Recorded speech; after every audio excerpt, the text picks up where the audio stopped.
प्यारे बच्चों, JEE mains 2024 का पेपर आ गया है बेहद ही नजदीक। अब लास्ट टाइम पे हमें करनी है बेहतरीन तैयारी। मैं उमेश त्यागी आपको बताऊंगा कि जो अभी लगभग आपके 8-10 दिन बचे हैं, इनमें किस तरीके से आपको बेहतरीन तैयारी करनी है और जो आपने 2 सालों तक बड़ी मेहनत से पढ़ाई की है उसको कैसे मैक्सिमाइज यूटिलाइजेशन आपको करना है। तो आज का टॉपिक हमने रखा है how to score 180 plus in 10 days. ये लास्ट 10 डेज बचे हैं, या हो सकता है जिस दिन आप मेरी वीडियो देख रहे हो उस दिन 10 से कुछ कम डेज भी बचे हों। तो कैसे तैयारी आपको करनी है, आगे इस टाइम को कैसे यूटिलाइज करना है जिससे कि आप 180 प्लस बहुत ही आराम से स्कोर कर पाएं और आपका परसेंटाइल 99 के ऊपर ही आए।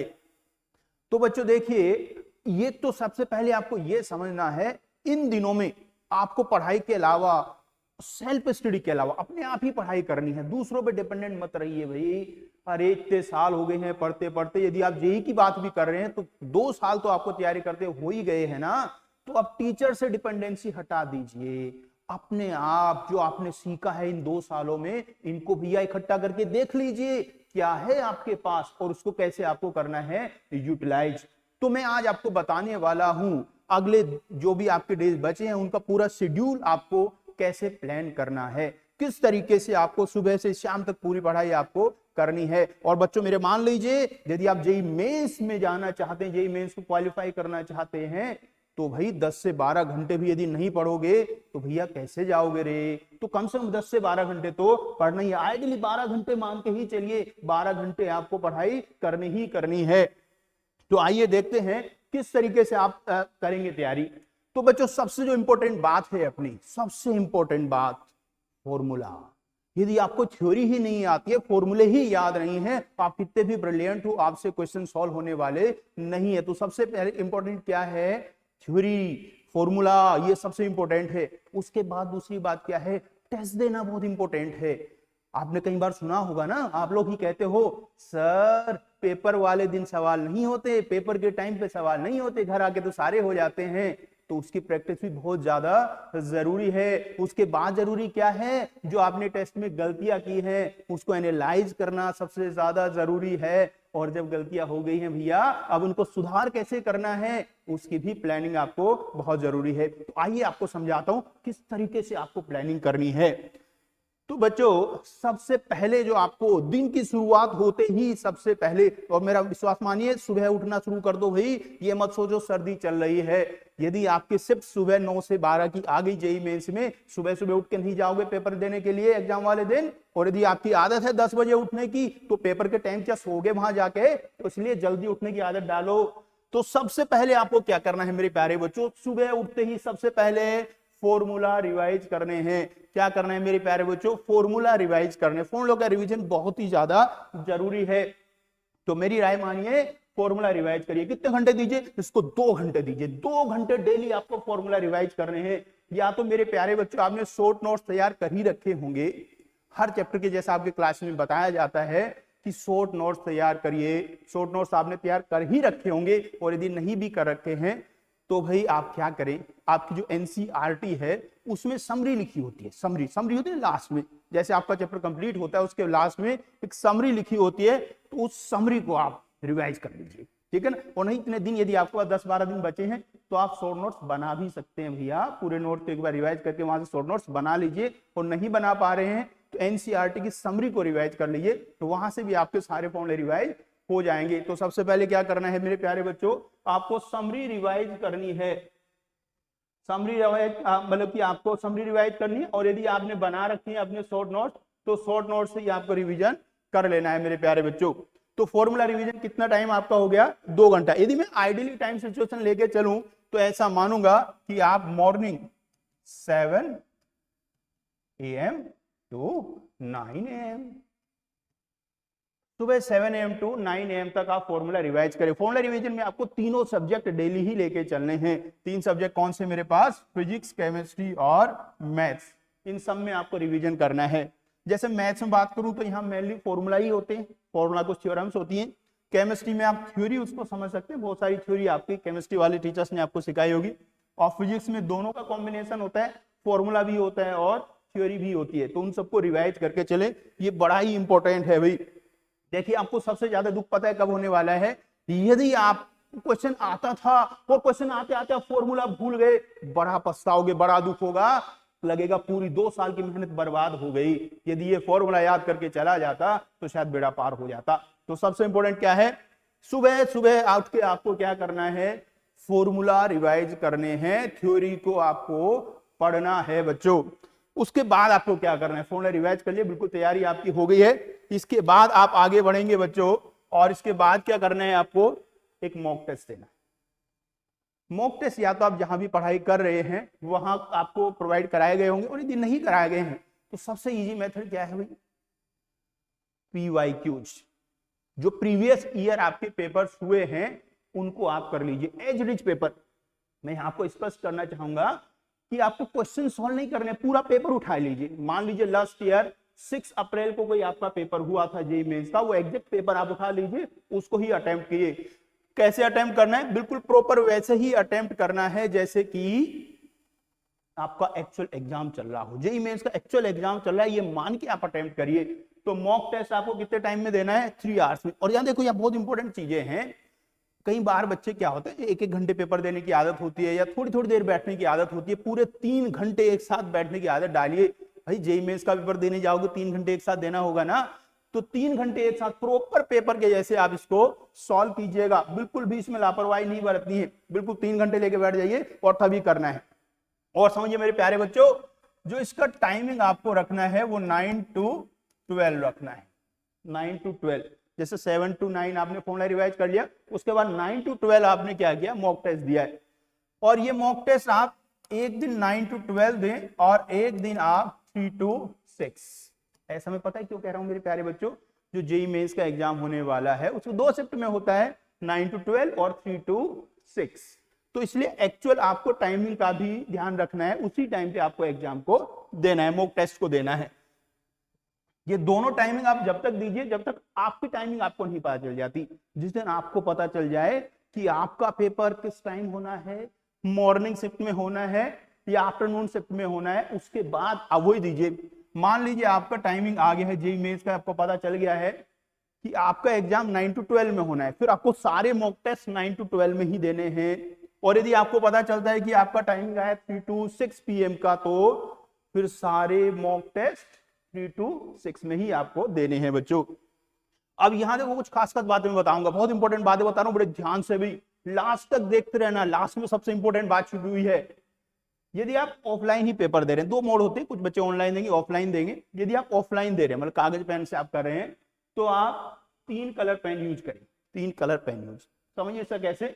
जो फर्स्ट आवर है, जो पहला घंटा आपने जो क्वेश्चन किए, पहले घंटे में जो अटेम्प्ट किए हैं, उनको आप किसी पर्टिकुलर कलर से मार्क करें। मान लीजिए आपने ब्लू ले लिया है।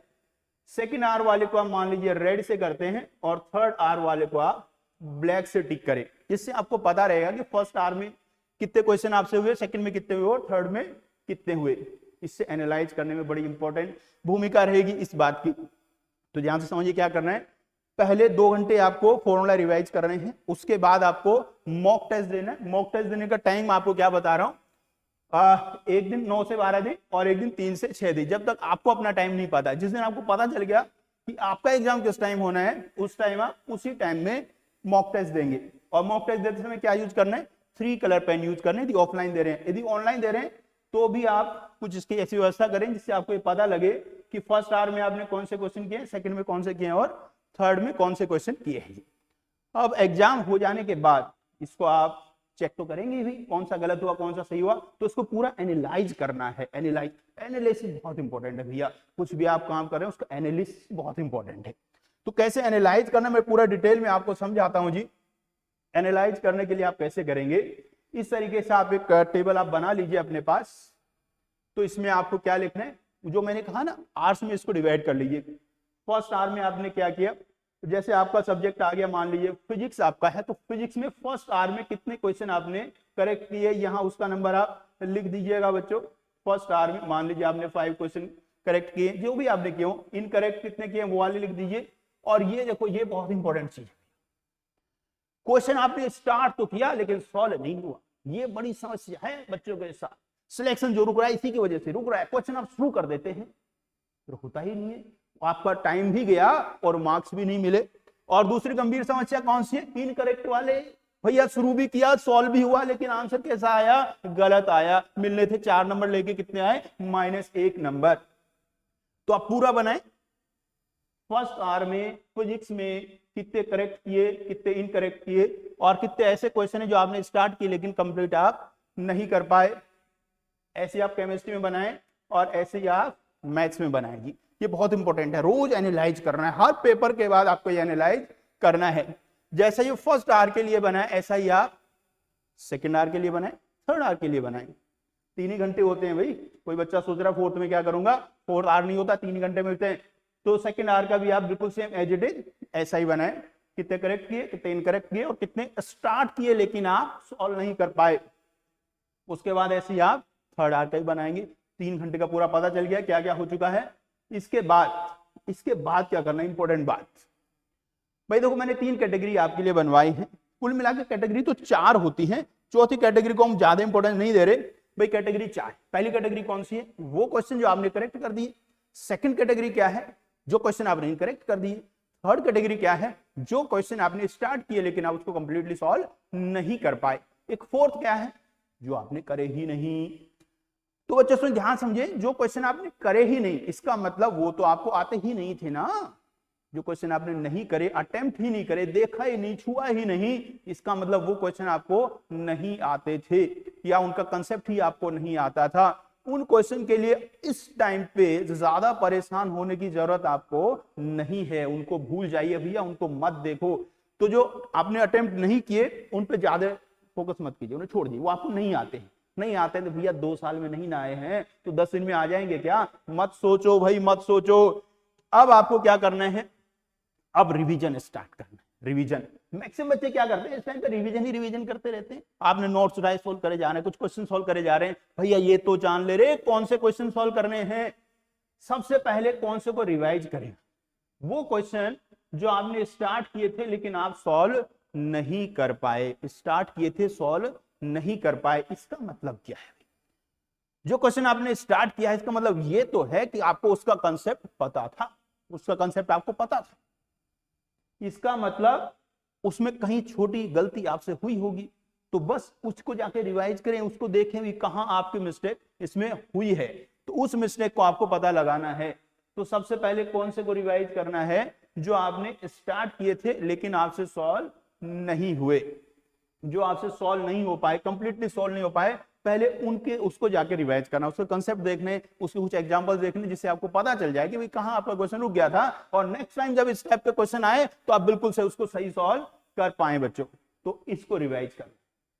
उसके बाद जो क्वेश्चन आपने इनकरेक्ट किए हैं उसी का कंसेप्ट वापस से जाकर करिए। इनकरेक्ट करने का मतलब क्वेश्चन तो आपको ये भी आते थे, इसका कंसेप्ट आपको आता था, कहीं तो गलती हुई है ना, तो उसको जाके आप रिवाइज करें और ये श्योर करें कि नेक्स्ट टाइम जब ऐसा क्वेश्चन आएगा तो उसको आप इनकरेक्ट नहीं, बिल्कुल करेक्ट ही करके आने वाले हैं।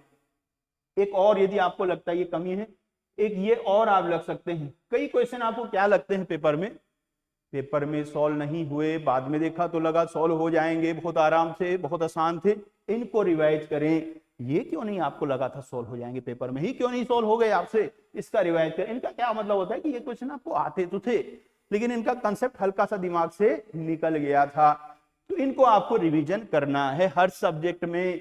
सबसे पहले जो स्टार्ट किए थे सॉल्व नहीं हो पाए उसके कंसेप्ट को रिवाइज करें, उसके बाद जो आपने इनकरेक्ट किया उसके कंसेप्ट को रिवाइज करें। जो आपको लग रहा है, फिर बाद में लग रहा है, पेपर देने के बाद लग रहा है कि हो जाने चाहिए थे, नहीं अटेम्प्ट ही नहीं करे मैंने, इनको रिवाइज करना है। और जो फोर्थ कैटेगरी है, जो क्वेश्चन आपको पेपर में ही नहीं लग रहा था कि होने वाले, तो वापस भी नहीं लगा होने वाले, उनको छोड़ दे भैया, छोड़ दे, कोई और करेगा, आप क्यों परेशान हो रहे हो। उन क्वेश्चन के लिए ज्यादा रिवाइज करने की जरूरत नहीं है।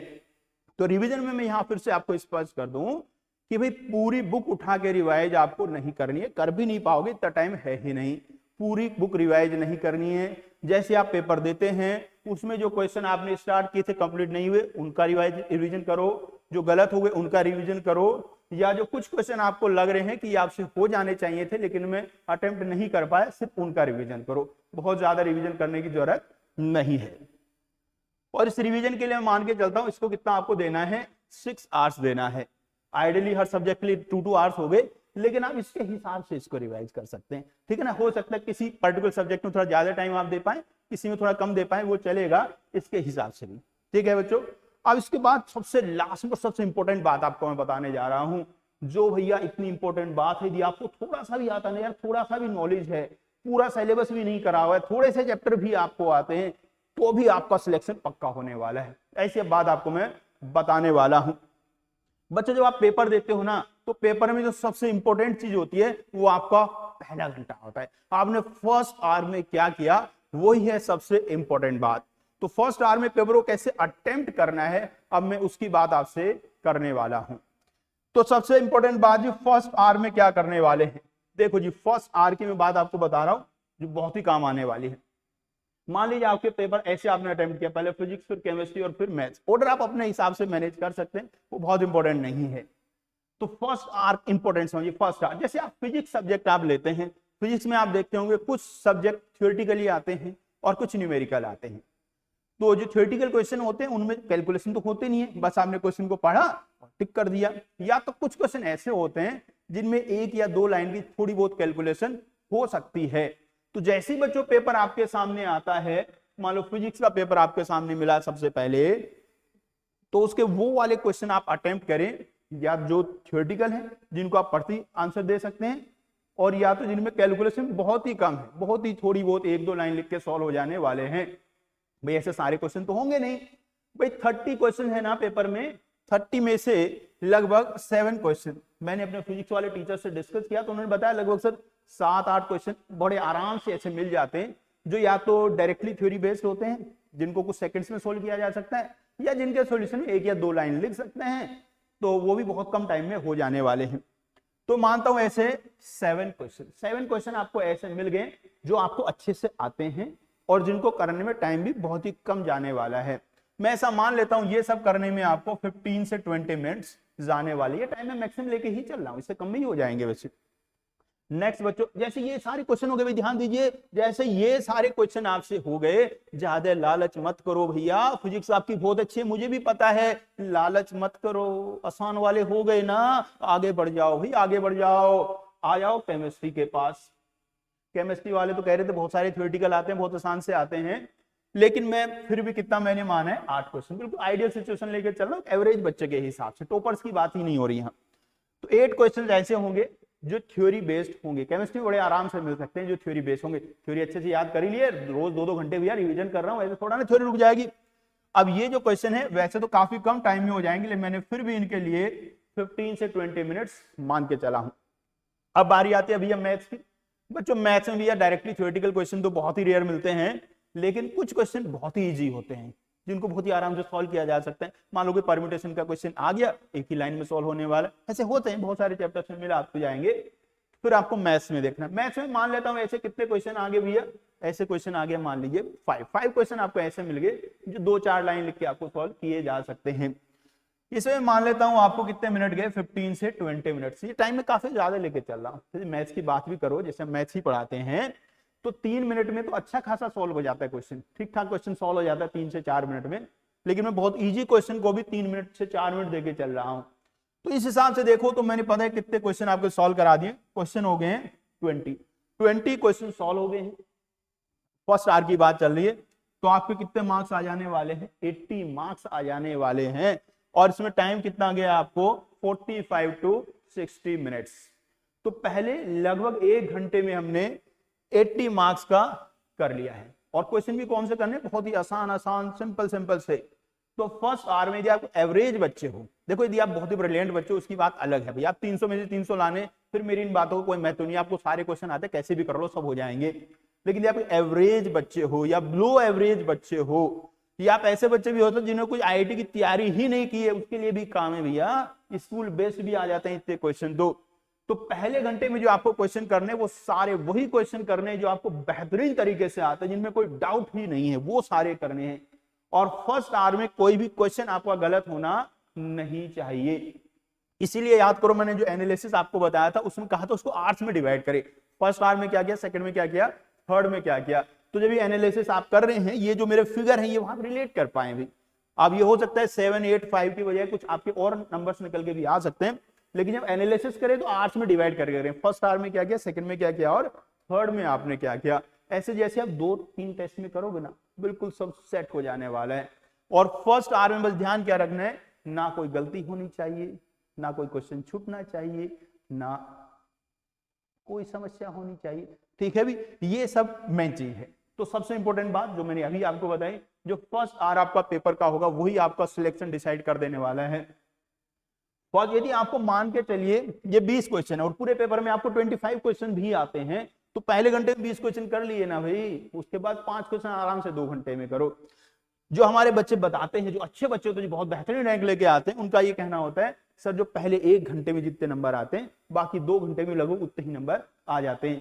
तो यदि आपने फर्स्ट आवर में ऐसे 80 मार्क्स का कर लिया है, तो बाकी 2 घंटे बचे ना भाई, उसमें भी 50, 60, 100 का तो कर ही लोगे ना, तो 180 के पास आपके मार्क्स बड़े आराम से पहुंच जाने वाले हैं।